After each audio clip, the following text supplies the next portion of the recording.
Olá pessoal, meu nome é Cristiano.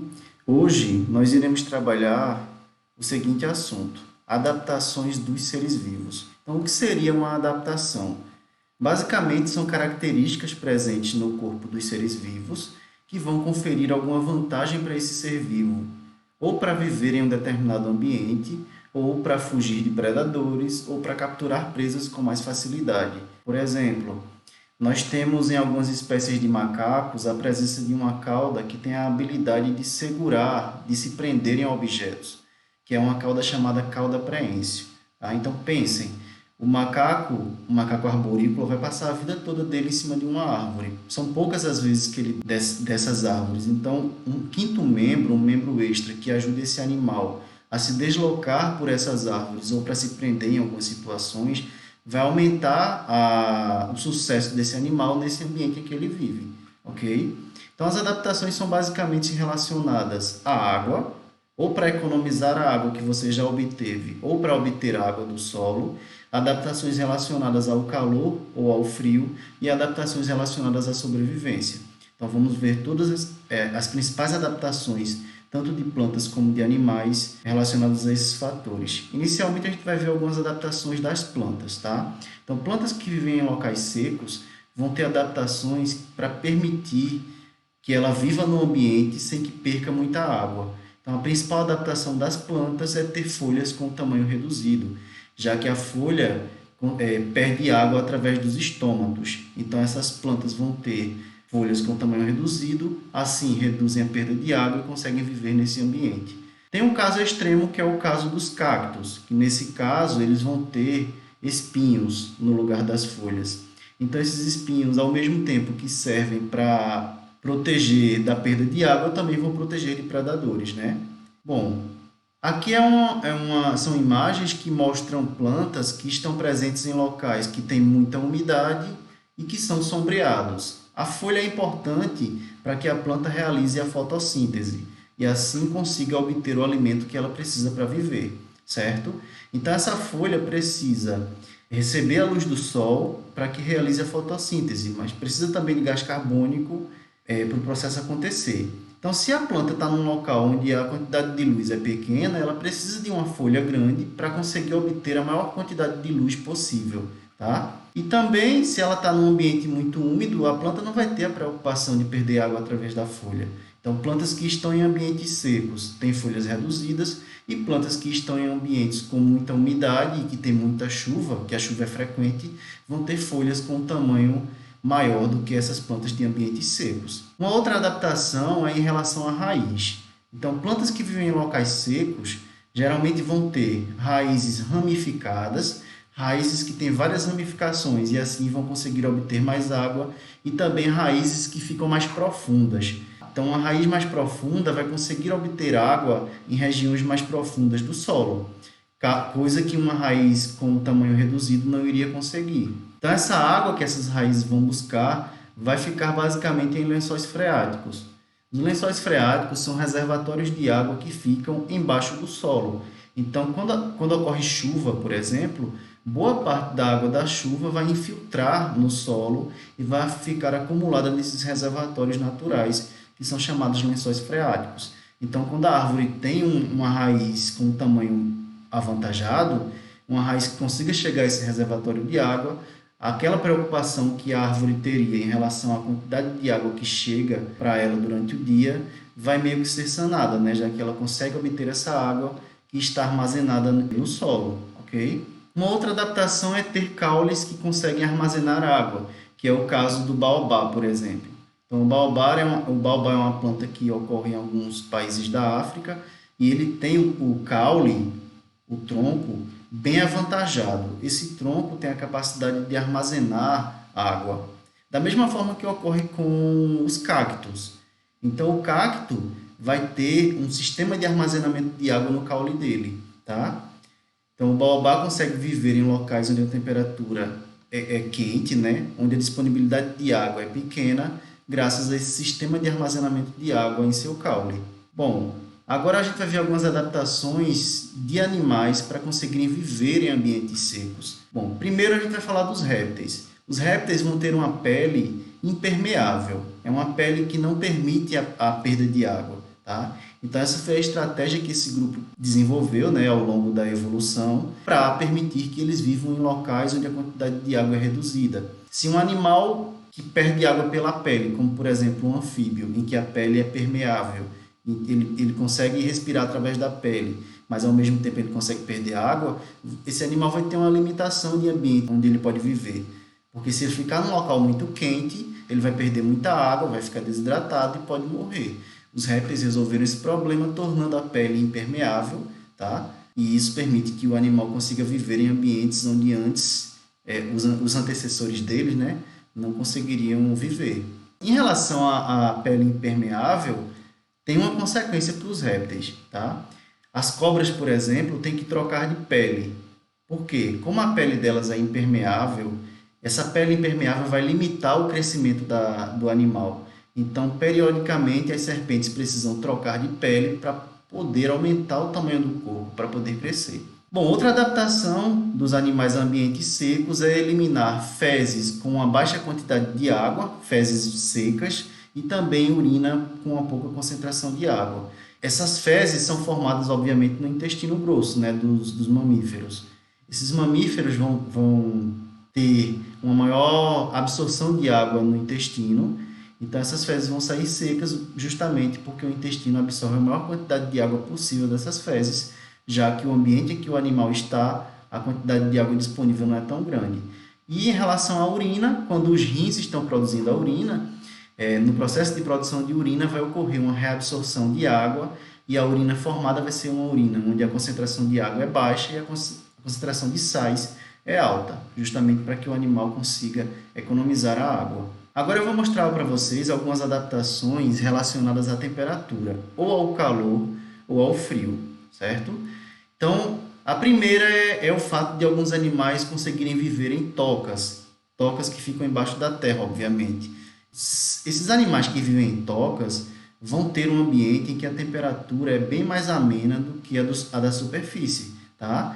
Então, eles vão construir essas tocas ou eles irão aproveitar tocas de outros animais, tocas abandonadas, como é o caso da coruja buraqueira. Então, essa coruja consegue viver, construir ninhos e viver dentro de tocas. Ela pode construir a própria toca, mas geralmente ela vai utilizar tocas abandonadas por outros animais. Então, lá o animal se abriga quando a temperatura está muito alta e à noite ou em um período do dia em que a temperatura esteja mais amena, o animal sai para obter alimentos, certo? Então, a toca, além de proteger do calor excessivo, a toca também vai servir de abrigo. Caso algum predador tente atacar o animal, ele pode se esconder na toca e assim ele consegue fugir dos predadores. Uma outra adaptação é a produção de suor. Obviamente que nem todos os animais têm essa característica, mas os mamíferos têm essa característica porque eles produzem, aliás, têm no corpo deles, né, glândulas sudoríparas, que são glândulas responsáveis por produzir o suor. Então, essas glândulas vão liberar no corpo do ser vivo, do animal, suor toda vez que a temperatura do corpo estiver elevada. Então, esse suor que é eliminado no corpo vai diminuir a temperatura até chegar a uma temperatura ideal para que o corpo do ser vivo consiga funcionar corretamente, né? Bom, outra adaptação é procurar sombra, local sombreado. Por quê? A temperatura que ocorre em um local sombreado é bem mais baixa do que a temperatura de um local em que a luz do sol chega com muita intensidade. Então, muitos animais vão procurar durante o dia a sombra de árvores para se protegerem desse calor excessivo. Alguns animais do deserto, inclusive, têm a capacidade de se enterrar na areia durante o dia, já que a temperatura que fica embaixo da areia é mais baixa do que a temperatura da superfície. Então, esses animais se escondem na areia, só saem da areia geralmente à noite, quando a temperatura está baixa, né? Já que no deserto à noite faz frio. Então, esses animais ficam de dia escondidos na areia e à noite, quando a temperatura é reduzida, eles saem para caçar. Nem todos os animais do deserto vão se esconder na areia, mas alguns têm essas estratégias, como é o caso de algumas espécies de escorpiões, algumas espécies de cobras. Bom, uma outra adaptação, só que essa em relação ao frio, é a capacidade de alguns animais de hibernarem. Então, esses animais vão passar alguns meses do ano dormindo. Por quê? Como o animal vive em um local que é frio, em um determinado período do ano, a quantidade de alimento disponível é baixa. Então, o animal não teria comida suficiente para manter as células do corpo dele funcionando corretamente e manter a temperatura do corpo constante, já que os mamíferos, alguns mamíferos que hibernam, eles conseguem produzir a temperatura do corpo através do metabolismo. Então, o animal se alimenta e quando esse alimento está sendo metabolizado dentro do corpo do animal, ocorre a produção de calor. Esse calor fica retido no corpo do animal e mantém a temperatura do corpo do animal constante. Então, no período em que o frio é intenso e que o alimento está escasso, talvez o animal não tivesse alimento suficiente para manter essa temperatura do corpo constante. Então, a estratégia é se alimentar muito antes do período do inverno e quando chega o período do inverno, esses animais dormem em tocas, geralmente, escondidos em cavernas, para se proteger do frio, e assim o metabolismo do corpo vai diminuindo e o animal consegue sobreviver com essa reserva energética que ele armazenou antes do período do inverno. Tá? Então, a hibernação vai servir tanto para se proteger do frio, quanto para se proteger daquele período em que a quantidade de alimentos não está tão abundante. Uma outra estratégia que os animais utilizam é utilizar a camada de gordura que fica em sua pele para prender esse calor produzido pelo metabolismo.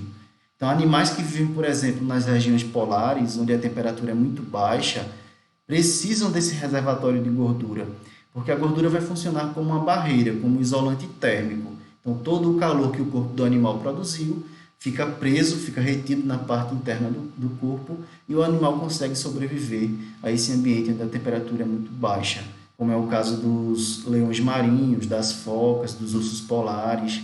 Uma outra estratégia relacionada ao frio é produzir uma alta camada de pelo.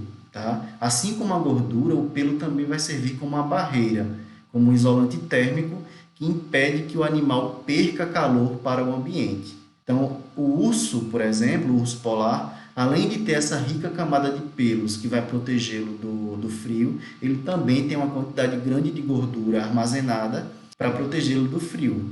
É o caso também da raposa do Ártico. Tá? Então, a raposa do Ártico tem uma quantidade grande de pelo no corpo dela e esse pelo vai permitir que ela viva em um local onde a temperatura é muito baixa, sem ter muitas dificuldades. Bom, uma outra estratégia que os animais utilizam é a migração. A migração serve basicamente para procurar alimentos ou para procurar locais para reprodução.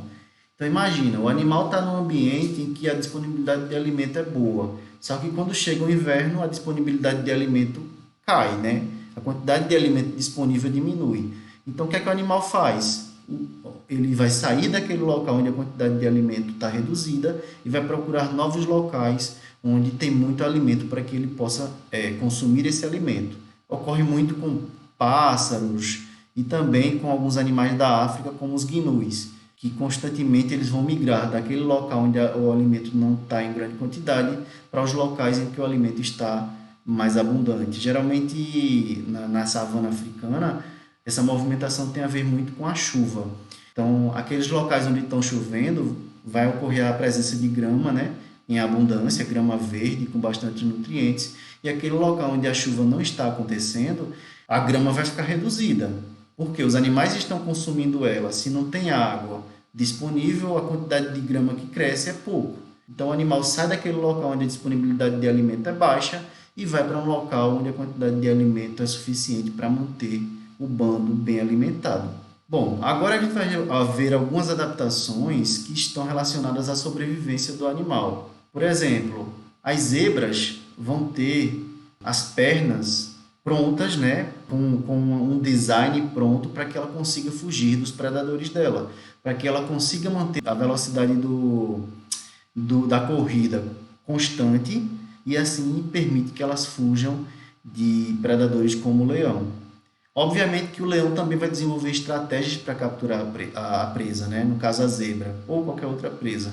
Então ele vai procurar locais onde ele fica escondido, onde ele fica camuflado, e ele vai medir exatamente a distância que ele precisa ficar para ele tentar atacar esse animal. Porque a explosão que ele tem para correr inicialmente vai ser suficiente para ele capturar a presa. Mas se ele tentar capturar a presa de um local muito distante, a presa geralmente vai conseguir fugir, como é o que ocorre com a zebra. Então, A zebra vai ter uma velocidade maior do que o leão. Aliás, ela vai manter a velocidade mais tempo do que o leão. Então, se o leão não conseguir chegar perto o suficiente, ele nunca vai capturar a zebra, certo? Bom, uma outra adaptação agora das plantas para a sobrevivência é a presença de espinhos. As plantas sofrem herbivoria, né? Os animais herbívoros vão se alimentar das folhas das plantas. Então, uma das estratégias é produzir espinhos para que esse espinho machuque o animal que quer comer as folhas da planta e assim a planta consiga manter as folhas no lugar, já que ela precisa daquelas folhas para realizar a fotossíntese, produzir o alimento dela e continuar viva, certo? Uma outra adaptação em relação a espinhos é a que ocorre com o porco-espinho. Então, esse animal vai ter o corpo repleto de espinhos que, se ele for atacado por algum predador, esses espinhos geralmente vão ficar grudados no focinho do predador. Então, digamos que um guepardo, por exemplo, queira comer um porco-espinho. Quando ele chega perto do animal, o animal fica com os pelos eretos e esses pelos em formato de espinho podem furar o corpo do predador e geralmente o predador se afasta, porque para o predador não é interessante ele levar um dano que impeça que ele possa caçar outros alimentos, tá? Então, se o dano for muito grave, o predador pode passar dias sem conseguir caçar e assim ele acaba morrendo pela falta de alimento, né? Então, essa presença de espinhos no corpo do porco-espinho vai permitir que ele consiga fugir de predadores, certo? Então é isso, pessoal. Se vocês tiverem alguma dúvida, podem perguntar, né? Podem fazer perguntas, colocar nos comentários perguntas. Se gostaram da aula e ainda não são inscritos no canal, se inscrevam para receber o conteúdo que eu posto toda semana. E é isso, até a próxima aula. Obrigado por terem assistido.